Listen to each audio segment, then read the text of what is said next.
Neurje, ki je decembra lani pustošilo na Štajerskem, je med drugim uničilo tudi letni oder Ruše.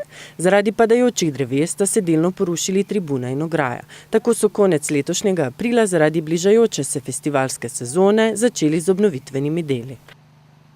Ja, kot vidite, da končno nam je uspelo očistiti prizorišče, zaradi teh velikih dreves, ki so tukaj ležala, je bil zelo tudi težko oceniti škodo, ki je nastala, tako da zdaj smo to prizorišče očistili in tudi že vemo vse, kar je potrebno narediti, se pravi, neki laboratoriji so pripravljeni, tudi z Zavodom za varstvo kulturne dediščine smo že dogovorjeni glede izgleda in pa obnove, tako da jaz računam, da bomo nekje v začetku naslednjega tedna že štartali z obnovitvenimi zidarskimi deli in pa seveda potem tudi vse ostalo, da uredimo infrastrukturo in pripravimo prizorišče na sezono.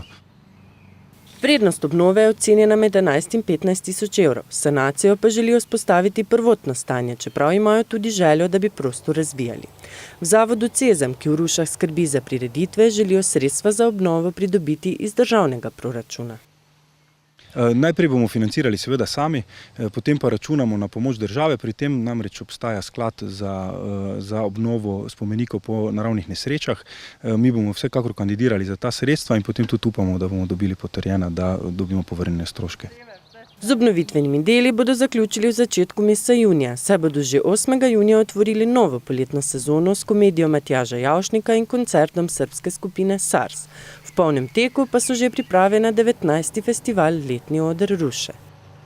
Ja, glede programa imamo že zadeve več ali manj dorečene, vsekakor bomo spet nadgradili eno tisto ponudbo, ki vsako leto gledamo, da ponudimo neke vsebine, ki so jih naši obiskovalci že pričakujejo, kot so različne komedije, Reporter Milan in podobni.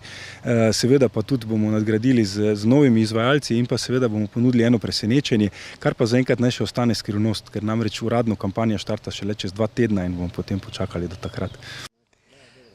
Kljub neusmiljeni potezi narave, Letni oder Ruše ostaja osrednji prireditveni prostor v občini Ruše in bo še naprej vabil zabave željne ljudi pod krošnje starih dreves.